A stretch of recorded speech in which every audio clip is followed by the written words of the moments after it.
Espíritu. Lectura del Santo Evangelio según San Lucas. Gloria a ti, Señor. En aquel tiempo se acercaban a Jesús los publicanos y los pecadores para escucharlo, por lo cual los fariseos y los escribas murmuraban entre sí: este recibe a los pecadores y come con ellos. Jesús les dijo entonces esta parábola: un hombre tenía 2 hijos y el menor de ellos le dijo a su padre: Padre, dame la parte de la herencia que me toca. Y él le repartió los bienes. No muchos días después, el hijo menor, juntando todo lo suyo, se fue a un país lejano y allá derrochó su fortuna, viviendo de una manera disoluta. Después de malgastarlo todo, sobrevino en aquella región una gran hambre y él empezó a padecer necesidad. Entonces fue a pedirle trabajo a un habitante de aquel país, el cual lo mandó a sus campos a cuidar cerdos. Tenía ganas de hartarse con las bellotas que comían los cerdos, pero no lo dejaban que se las comiera. Se puso entonces a reflexionar y se dijo: ¿cuántos trabajadores en casa de mi padre tienen pan de sobra? Y yo aquí me estoy muriendo de hambre.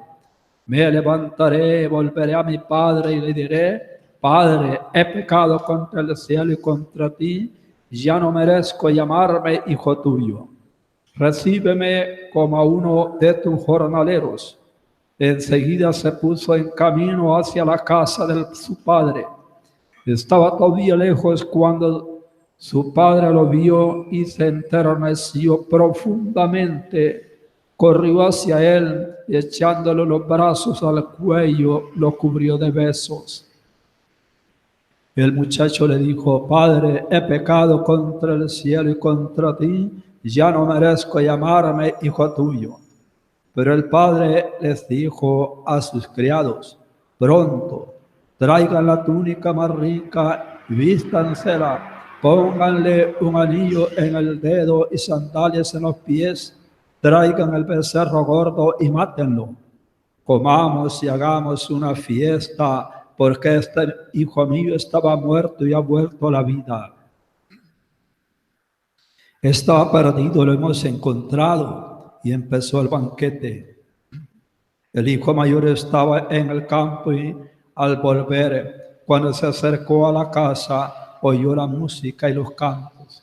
Entonces llamó a uno de los criados y le preguntó qué pasaba.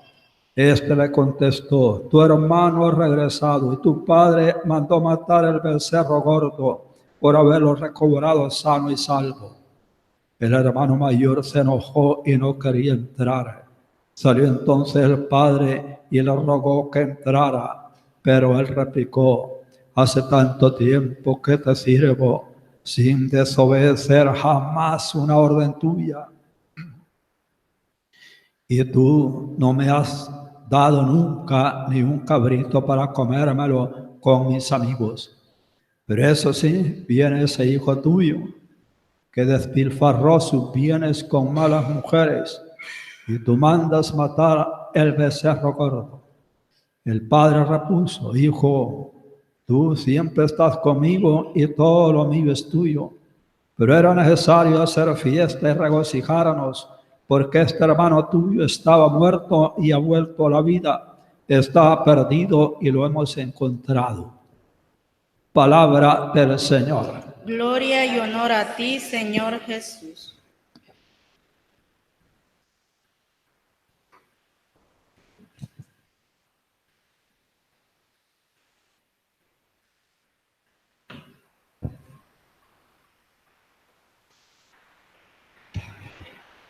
Tres personajes en esta parábola muy interesantes que podríamos pensar, reflexionar sobre cada uno de esos. El padre, la figura del padre. El hijo mayor es una figura muy interesante también, pero vamos a quedarnos con el hijo menor, el muchacho que se fue de casa, el hijo pródigo. Sobre eso queremos hablar en este momento.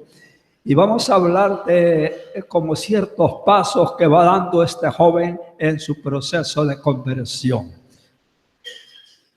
Las personas que tienen experiencia de haber encontrado a Dios, de haberse convertido, haber tenido un cambio de vida, se dan cuenta que es necesario que tengamos muy presente que esa conversión primero se inició, desde luego, por una gracia especial que Dios nos dio. Una gracia actual por ahí que se movió y nos invitó a cambiar de vida. Pues bien, este joven, el primer momento, el primer paso muy interesante, dice que me levantaré. Entonces comienza como a pensar, reflexionar, comienza a madurar su idea. Él se da cuenta que si él sigue en esa situación, pues él se muere, él se termina ahí.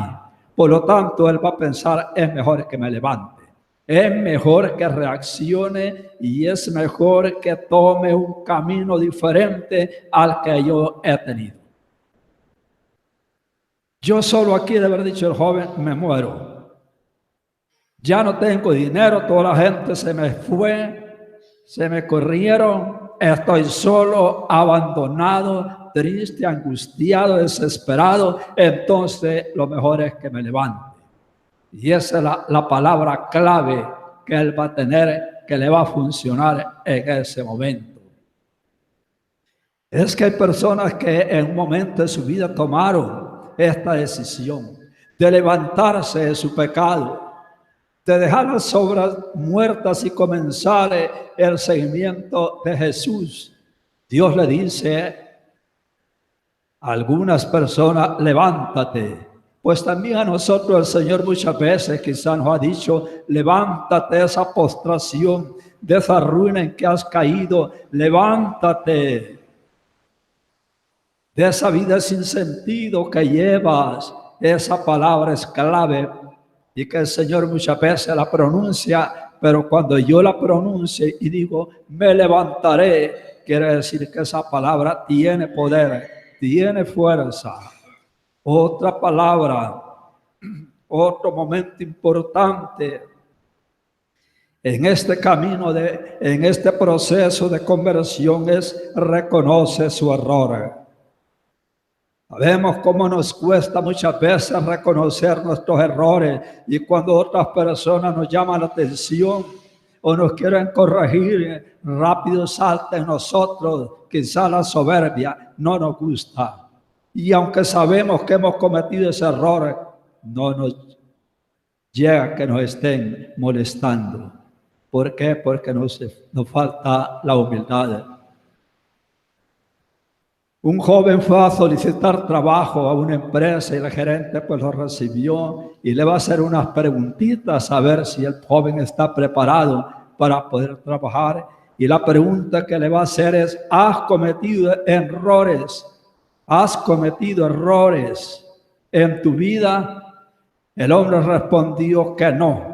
Entonces el gerente le dice, lo siento mucho, pero no le voy a emplear porque se ve que usted en la vida no ha hecho nada. Esos son los que no cometen errores, porque el que trabaja, se proyecta, vive desarrollando proyectos, tiene errores. Y si usted no los ha cometido, es porque no ha hecho nada en su vida. Entonces no le dieron el trabajo. Esto es para nosotros también muy importante. Seguramente hemos cometido errores en la vida y los hemos reconocido. Si usted no comete errores es porque usted no está haciendo nada en la vida. Pero si usted se compromete en una misión, en un trabajo, en la iglesia, algunos errorcitos va a cometer. ¿Por qué? Porque en realidad no las manejamos todas. Y qué bonito cuando la persona dice, reconozco que fallé. Y es la palabra que muchas veces cuesta decirla, perdone, disculpe, me equivoqué. Y sin embargo, este joven tiene esa cualidad, reconoce su error. Y eso le va a valer a él, claro, para, digamos, comenzar ese proceso, ese camino de conversión. Otra cosa interesante en este proceso es, va a reflexionar bien su regreso. ¿Qué significa eso? Pues seguramente no quiere ahora, pues arrebatado como hizo cuando se fue. Y reflexivo, ahora quiere calcular bien, quiere planificar bien su retorno, su regreso, que sea algo efectivo, que no vaya a estar a medio camino queriéndose regresar. Por eso él entra en una reflexión, en un momento de pensar, y la palabra dice, mi pueblo perece porque no piensa, no medita. Es importante porque el Evangelio dice, no te vaya a suceder como aquel hombre que comenzó la casa a construirla y no la terminó. Se van a burlar de ti, pues el joven quiere hacer un retorno bien hecho, que funcionen las cosas. Otro paso importante para que le funcionara este retorno, esta conversión, es la fuerza de voluntad. Ciertamente que podría ser que su situación, su pensamiento estuviera bien ordenadito y haciendo lo que está haciendo es malo. Pero si no tiene voluntad este joven, no funcionan las cosas. Muchos de nosotros sabemos que lo que estamos haciendo es malo, pero no tenemos voluntad para solucionar ese problema. Y ahí es donde fallan las cosas. Pero este joven se propone algo y con esa voluntad recia, pues él va a salir adelante y va a emprender ese regreso a la casa de su padre. Una persona sin voluntad es una persona que se mueve a cualquier viento, lo mueve a cualquier pasión, no se domina, no tiene control de sí mismo porque su voluntad está débil. Se ve que este joven seguramente en este deseo de regresar a la casa de su padre, seguramente le está llegando a él lo que le llamamos es un pensamiento optimista.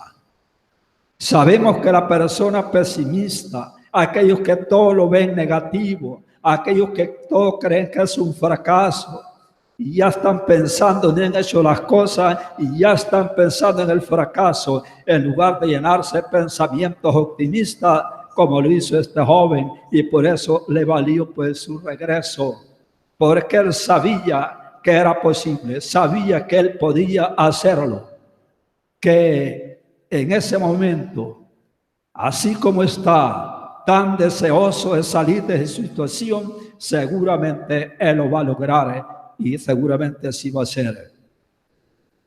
Pero otra cosa interesante en este camino, proceso de conversión, de retorno, va a sacar fuerza de la debilidad. Pues todos somos débiles. ¿Y quién se cree que es tan fuerte de no caer? Pero este muchacho seguramente estaba débil, quizás enfermo, todo raquítico.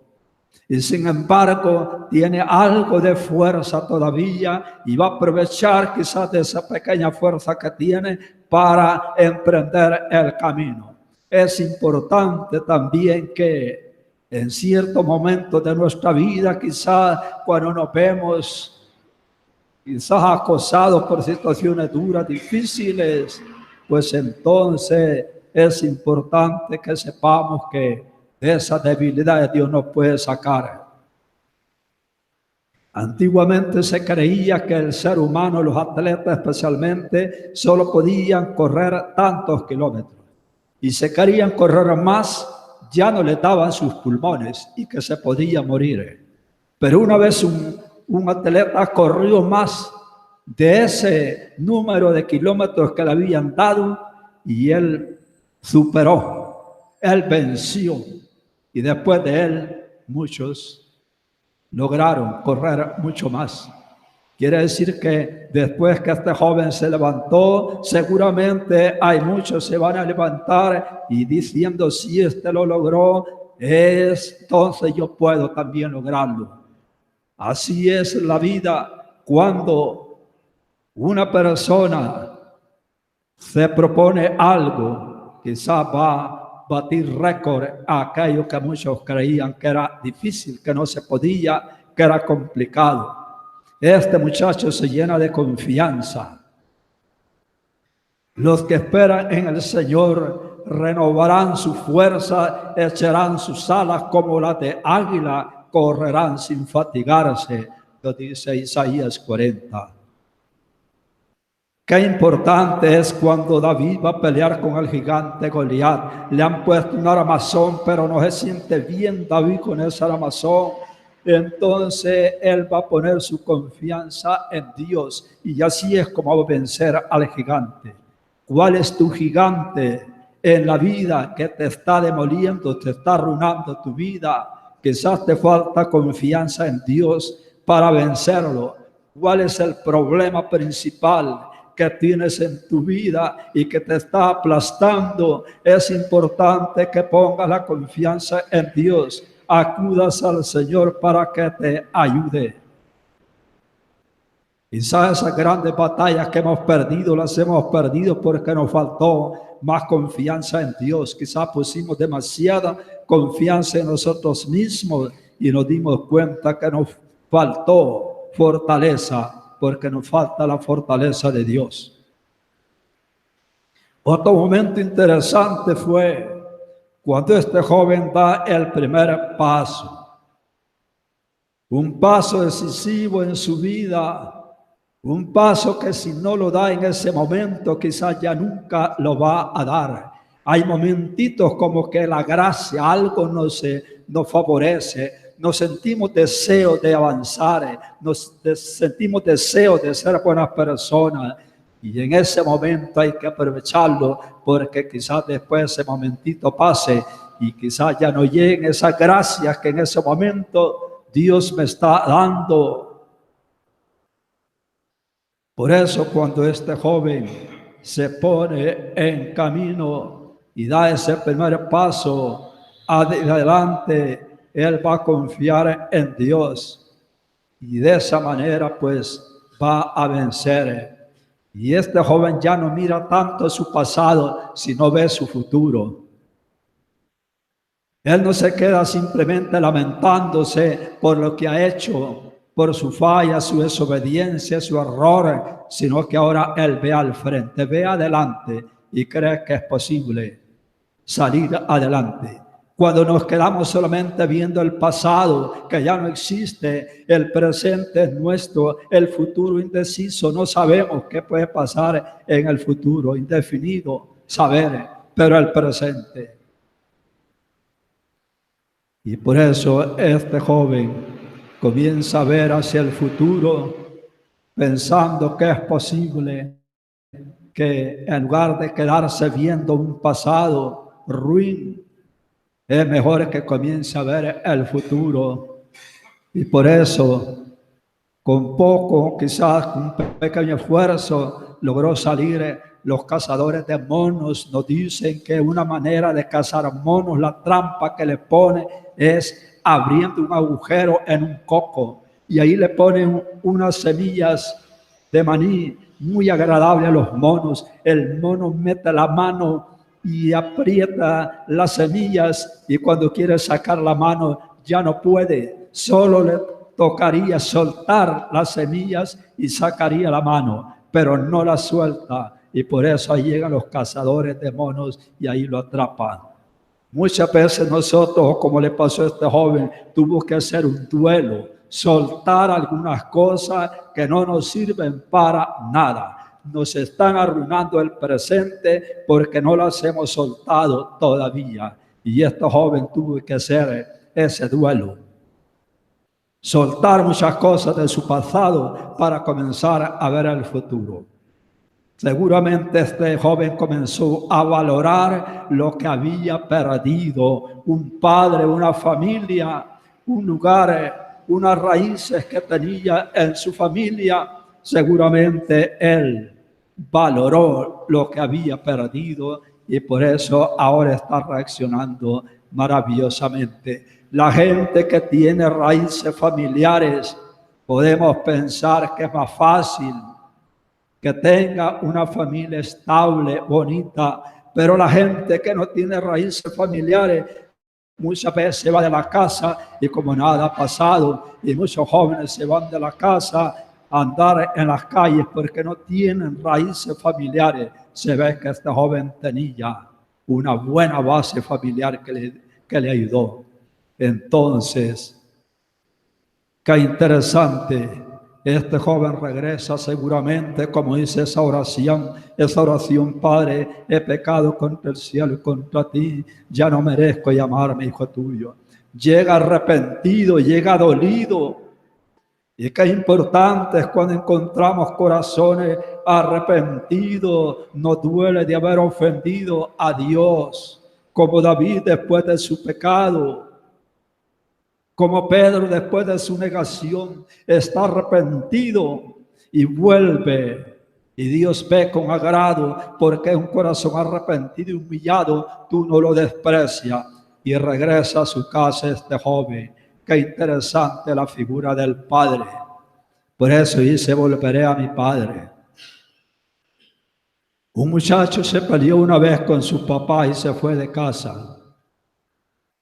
Los papás siempre dejaron abierta la puerta de su casa con la esperanza que este joven regresara.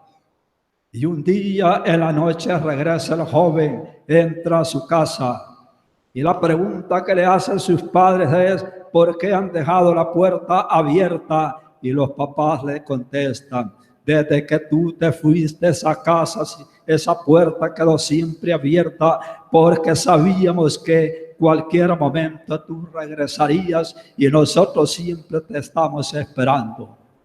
Ese es el corazón de Dios para con nosotros los pecadores. Siempre tiene las puertas abiertas para recibirnos.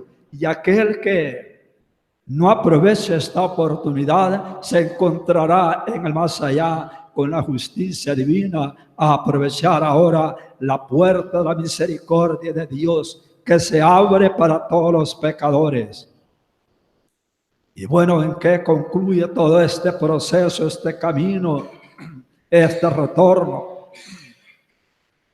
Pues va a concluir, como dice el Evangelio, en una maravillosa celebración, en una fiesta, en todo lo que el papá está preparando, ha preparado para darle una buena sorpresa a su hijo, porque eso es lo que hace Dios con nosotros. Aquel niño que mientras su mamá iba al mercado, se quedó y en eso igual que le dicen, ¿verdad? Habían unos bananos, una garrafa de aceite y el cipotillo se subió unas sillas, Monsieur Yagual se le cayó el aceite y botó todo. Y entonces el niño preocupado, esperando a su mamá que regresara del mercado, fue a esperarlo al camino, pero compró un chilillo, llamamos chilillo. Entonces cuando encuentra a su mamá, le presenta el chilillo, tome mamá, pégueme. Pero hijo, ¿por qué te voy a pegar si no me has hecho nada? ¿Cómo no, mamá? Pégueme. Porque yo le quebré la garrafa de aceite. Y la mamá le dice, el que reconoce su error no merece que se le castigue. Por eso no te voy a castigar. Yo creo que así nosotros llegamos donde Dios cuando digamos, reconozco, Señor, que pequé, te ofendí. Pues Dios dice, no te voy a castigar porque eres hijo, porque has reconocido tu pecado. Venís arrepentido y por eso yo soy tu Padre misericordioso y no mereces que te castigue porque vienes arrepentido, vienes dolido de lo que has hecho. Qué maravilloso es descubrir este Dios que nos presenta el Evangelio, este Dios de Jesucristo. No el Dios del hijo mayor, el Dios negociante. Yo le doy para que Él me dé. Ese no es el Dios del Evangelio. El Dios del Evangelio es el que nos presenta a Jesús en esta preciosa parábola, que entre todas las parábolas seguramente será la más preciosa de todas, donde los pecadores hemos encontrado consuelo al leer esta palabra, hemos encontrado esperanza, confianza, nos hemos llenado de esa ilusión tan grande que ese Dios me va a perdonar. Entonces, este camino de conversión que siguió este joven, seguramente muchos de nosotros ya lo hemos recorrido, hemos dado estos pasos y por eso estamos acá. Porque hemos ya descubierto que si nos quedamos en el pecado, en la maldad, en el vicio, nos hundimos, nos perdemos y es importante mejor regresar. Y por eso regresaré, volveré a mi Padre. Y ahí es como muchos de los que estamos aquí, un día tomamos la decisión de regresar a la casa, de regresar al Padre bondadoso, misericordioso, compasivo, aquel que no lleva cuenta los delitos, aquel que siempre, quizás como dice, nos cansamos nosotros de pecar y no este Dios bondadoso de perdonarnos. Entonces, pues, es el llamado que Dios nos hace en este tiempo maravilloso de la Cuaresma. Conviértanse, cambien de vida, vuelvan a la casa del Padre, que los recibirá con los brazos abiertos. Nos ponemos de pie. ¿Creen ustedes en Dios Padre Todopoderoso, Creador del cielo y de la tierra? Sí creo. ¿Cree usted en Jesucristo, el Señor, que padeció, murió, resucitó